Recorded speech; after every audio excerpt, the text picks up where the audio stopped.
The wizard studies में आप सभी लोगों का एक बार फिर से स्वागत है। महाराष्ट्र सरकार ने एक महाराष्ट्र विशेष सार्वजनिक सुरक्षा विधेयक 2024 पेश किया है।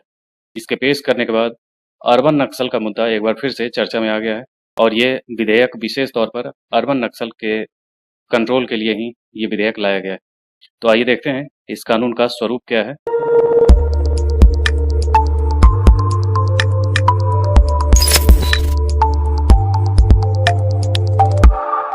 महाराष्ट्र सरकार ने शहरी क्षेत्र में विशेष रूप से नक्सल संबद्ध संगठनों के माध्यम से नक्सलवाद के बढ़ते खतरे से निपटने के लिए महाराष्ट्र विशेष सार्वजनिक सुरक्षा विधेयक 2024 पेश किया।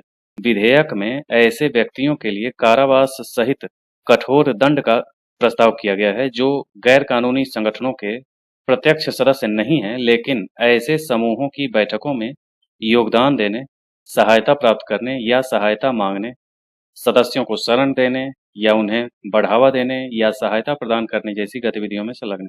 तो सबसे पहले तो आप ये समझ लें कि ये जो मुद्दे होते हैं, खास करके किसी चीज को बढ़ावा देने का मामला हो या शरण देने और सहायता प्रदान करने, इस टाइप के जो मामले होते हैं, ये ऐसे मामले हैं क्योंकि ये एक ऐसी पतली सी लाइन आप फिर से खींच रहे हैं जिससे विवाद फिर से शुरू होगा। और इसमें कानून तो बेहतरी के लिए बनाए जाते हैं, लेकिन इसका मिसयूज भी होने लगता है और मिसयूज होने की संभावना इस ढंग के कानून में रहती है, क्योंकि कौन उसे बढ़ावा दे रहा है, नहीं बढ़ावा दे रहा है, इस बात की व्याख्या करना बहुत ही कठिन हो जाता है। इसलिए पहले ये समझें कि अर्बन नक्सल होता क्या है। अर्बन नक्सल नक्सलवाद का ही एक स्वरूप है और ये चर्चा में तब आया था जब केरल में एक दस्तावेज मिला और उस दस्तावेज में भारतीय क्रांति की रणनीति और कार्यनीति नाम से उसमें बहुत सारी चीजें दी गई थी और उसके अनुसार शहरी आंदोलन मुख्य स्रोत में से एक हैं जो जनयुद्ध और मुक्त क्षेत्रों की स्थापना के लिए आवश्यक विभिन्न प्रकार के क्षमताओं वाले कैडर और नेतृत्व प्रदान करता है, इस ढंग की बातें। इसके अलावा जनयुद्ध के लिए रसद, तकनीकी विशेषज्ञता, सूचना और ऐसी अन्य चीजों की व्यवस्था की जिम्मेदारी भी शहरी क्रांतिकारी आंदोलन के कंधे पर ही है, इस टाइप की बातें। तो ये जो दस्तावेज था, ये नक्सलियों के पास से उपलब्ध हुआ और नक्सलियों के पास मिलने की वजह से एक नया टर्म आ गया मार्केट में, अर्बन नक्सल। वास्तव में अगर हम परिभाषा के हिसाब से, विश्लेषण के हिसाब से इसे समझें तो ऐसा होता है कि जो नक्सली हैं वो तो खास करके जंगल वाले एरिया में छुप करके अपना कार्य कर रहे होते हैं, लेकिन शहरी क्षेत्र में पढ़े लिखे समाज में भी कुछ लोग ऐसे होते हैं जो नक्सलियों के लिए काम कर रहे होते हैं और उनका उद्देश्य होता है नक्सलियों के लिए सेना तैयार करना और नक्सलियों के जो विचारधारा हैं उसका प्रभाव बढ़ाना। कई सारे जो लोग होते हैं जो जिनसे संभव होगा उनके ब्रेन वॉश करके उन्हें नक्सली बनाना। तो ऐसे कार्य में लगे हुए लोग जो शहरी क्षेत्र में रह रहे हैं और अच्छे खासे पढ़े लिखे लोग हैं और जो इस कार्य में लगे हैं, उन्हें अर्बन नक्सल कह के संबोधित किया जाता है। उन्हीं सब लोगों के लिए ये कानून लाया गया है, क्योंकि ये एक ऐसी लाइन है, ये एक ऐसी चीजें हैं जिसको लेकर के हमने अभी कहा कि एक पतली लाइन है जिसमें आप डिफाइन नहीं कर सकते कि इसने सहायता की या नहीं की।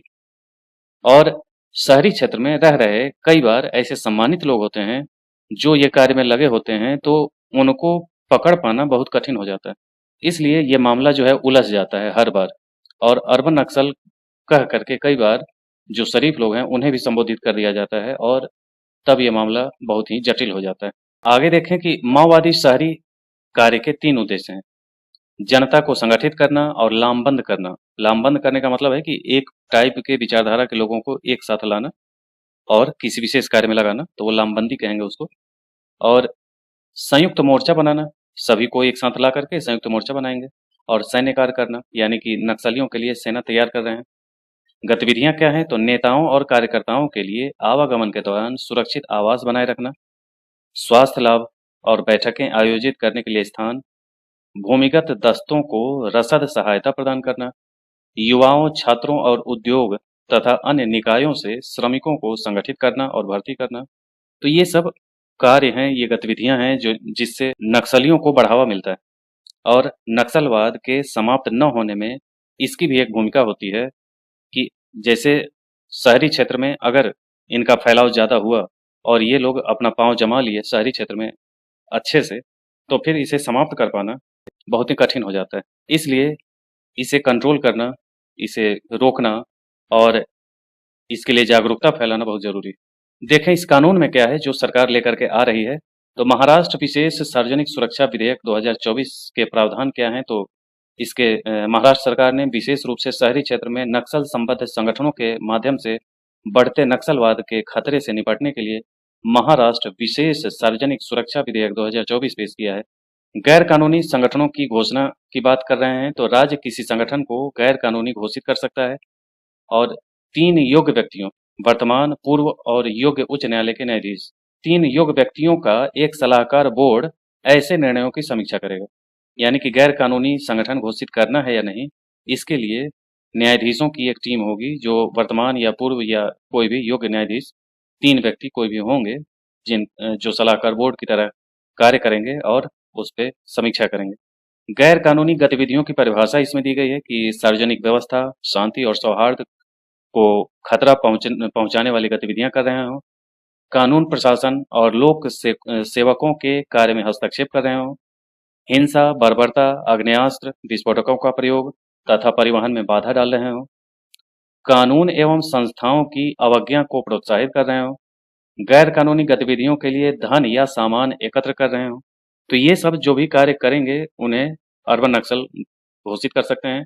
और गैर कानूनी गतिविधि ये सारे हैं, तो ये सारे कार्य करने वाले को, उन संगठनों को गैर कानूनी घोषित किया जा सकता है, उस व्यक्ति को अर्बन नक्सल घोषित किया जा सकता है।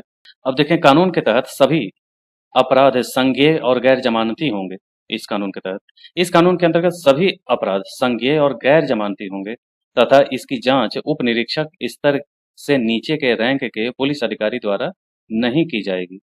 तो ये भी एक बहुत ही कठिन कार्य है जो किसी व्यक्ति को अगर शक के आधार पर भी गिरफ्तार कर लिया जाता है अर्बन नक्सल होने के शक पर, तो फिर उसे जमानत नहीं मिलेगी जब तक उसको उप निरीक्षक रैंक का कोई अधिकारी इसकी जांच नहीं कर लेता है। इसमें दंड देखें तो गैर कानूनी संगठन के सदस्य जो होंगे उनको 3 वर्ष का कारावास तथा 3 लाख रुपये का जुर्माना, गैर सदस्यों द्वारा गैर कानूनी संगठनों को योगदान देना या सहायता प्रदान करने वाले के लिए 2 वर्ष तक कारावास तथा 2 लाख रुपये का जुर्माना, गैर कानूनी संगठनों के प्रबंधन या प्रचार करने वालों के लिए 3 वर्ष का कारावास तथा 3 लाख रुपये का जुर्माना, गैर कानूनी गतिविधियों को अंजाम देने वाले, बढ़ावा देने वाले और योजना बनाने वाले के लिए 7 वर्ष का कारावास तथा 5 लाख रुपये का जुर्माना। तो ये सब उसमें के अंतर्गत दंड का प्रावधान है। और यदि किसी संगठन को गैर कानूनी घोषित कर दिया गया है, तो जिला मजिस्ट्रेट या पुलिस आयुक्त उसकी गतिविधियों के लिए उपयोग किए जाने वाले किसी भी स्थान को अधिसूचित कर सकते हैं और उसे कब्जे में ले सकते हैं। और सरकार गैर कानूनी संगठनों के लिए जो धन है और परिसंपत्तियां हैं उसको जब्त कर सकती हैं। सलाहकार बोर्ड को 6 सप्ताह के भीतर गैर कानूनी संगठनों की घोषणा की समीक्षा करनी होगी और 3 महीने के भीतर रिपोर्ट प्रस्तुत करनी होगी। उच्च न्यायालय पुनरीक्षण याचिकाओं के माध्यम से सरकारी कार्यों की समीक्षा कर सकता है। तो ये प्रावधान किए गए हैं, कुछ चीजें हैं जो बेहतर हैं, जो निर्दोष होंगे उनके लिए भी इस कानून में उपाय हैं और जो दोषी हैं उनके लिए भी दंड का प्रावधान है। तो एक तरीके से ये कानून काफ़ी हद तक बैलेंस होकर के बनाने की कोशिश की गई है। और कोई भी कानून होता है तो उसका मिसयूज तो हो पाना किसी भी कानून की प्रवृत्ति हो जाती है। इसीलिए सीधे-सीधे आप इसे गलत भी नहीं कह सकते और इसमें अर्बन नक्सल को कंट्रोल करने के लिए जो व्यवस्थाएं की गई हैं वो गौर करने की चीज़ है। तो ये था आज का वीडियो। इसी ढंग के अन्य वीडियो के साथ एक बार फिर मिलेंगे। आज के लिए इतना ही। धन्यवाद।